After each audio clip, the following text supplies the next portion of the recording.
Welcome to news అడ్డా. తెలంగాణ కాంగ్రెస్లో గందరగోళం నడుస్తుంది.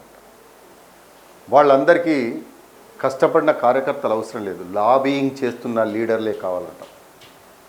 తెలంగాణ కాంగ్రెస్ పార్టీ అధికారంలోకి వచ్చిన నాటి నుంచి క్షేత్రస్థాయిలో పార్టీ కోసం రాత్రింబవళ్ళు కష్టపడే సాధారణ కార్యకర్తలు లీడర్ల ప్రస్థానం ఒక విధంగా ఉంటే, ఢిల్లీ స్థాయిలో లాబీయింగ్ చేసుకుంటూ కీలక పదవులు దక్కించుకునే కొందరు సీనియర్ల వైఖరి మరోలా ఉంది.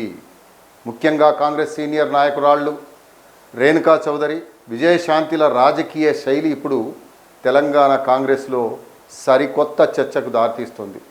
వీళ్ళిద్దరూ పార్టీ నిర్వహించే సంస్థాగత కార్యక్రమాల్లో కానీ, క్షేత్రస్థాయిలో పార్టీని బలోపేతం చేసే పనుల్లో కానీ, కనీసం కాంగ్రెస్ ప్రభుత్వం సాధించిన విజయాలను ప్రజల్లోకి తీసుకెళ్లే ప్రచారాల్లో కానీ ఎక్కడా పెద్దగా కనిపించరు.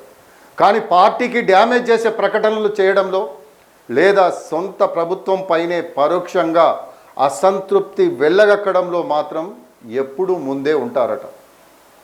ఖమ్మం రాజకీయాల్లో సీనియర్ అయిన రేణుకా చౌదరికి కాంగ్రెస్ హైకమాండ్ ఎంతో ప్రాధాన్యతనిచ్చి రాజ్యసభ సభ్యురాలిగా అవకాశం కల్పించింది.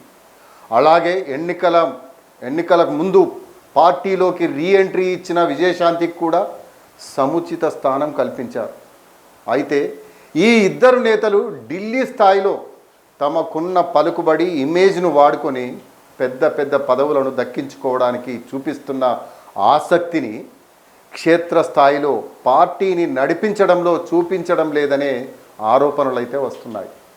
కష్టకాలంలో పార్టీ జెండా మోసి లాఠీ దెబ్బలు తిని 24 గంటలు ప్రజల్లో ఉండే కింది స్థాయి నాయకులకు గుర్తింపు దక్కకుండా కేవలం మీడియా సమావేశాలకు, అటెన్షన్ పాలిటిక్స్కు పరిమితమయ్యే ఇలాంటి నాన్ వర్కింగ్ లీడర్లకే అగ్రతాంబూలం దక్కడం కాంగ్రెస్ అంతర్గత ప్రజాస్వామ్యానికే పెద్ద మైనస్గా మారుతుంది. ఈ తరహా సీనియర్ నాయకురాళ్ళు హఠాత్తుగా ఎప్పుడో ఒకసారి మీడియా ముందుకో, సోషల్ మీడియా ముందుకో వస్తారు.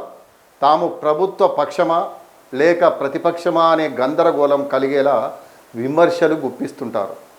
ప్రభుత్వ విధానాలపైనో ఇతర మంత్రుల నిర్ణయాలపైనో వీరు చేసే వివాదాస్పద వ్యాఖ్యలు అంతిమంగా అధికార కాంగ్రెస్ పార్టీకే పెద్ద డ్యామేజ్ తెచ్చిపెడుతున్నాయి.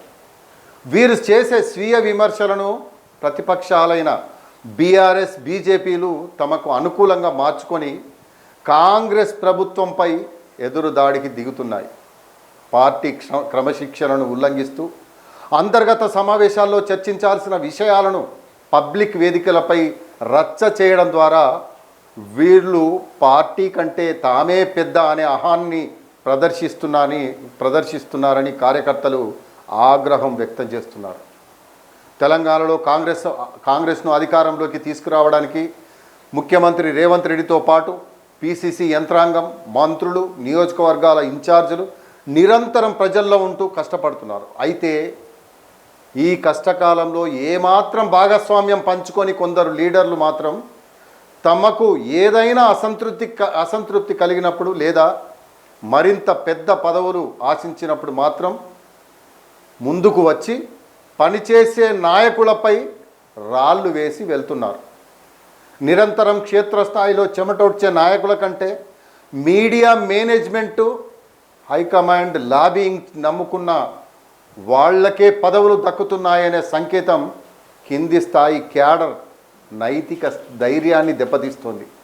అధికారంలోకి వచ్చినా కూడా గ్రూపు రాజకీయాలు, నాన్ వర్కింగ్ లీడర్ల హడావిడిని కట్టడి చేయలేకపోవడం కాంగ్రెస్ పార్టీకి ఎప్పటికైనా పెను శాపమేనని చెప్పాలి.